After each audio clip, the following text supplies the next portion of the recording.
Hi guys!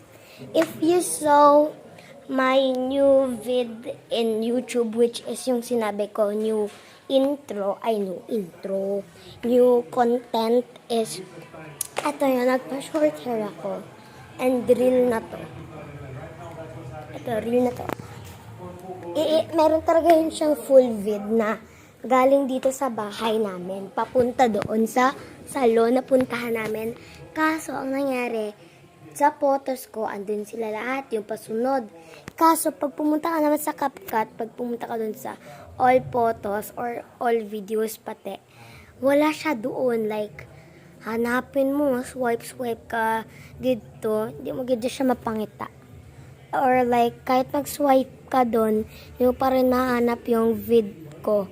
Ay, parang hindi ko mahanap yung vid ko na pasunod-pasunod ko ginawa. Kaya,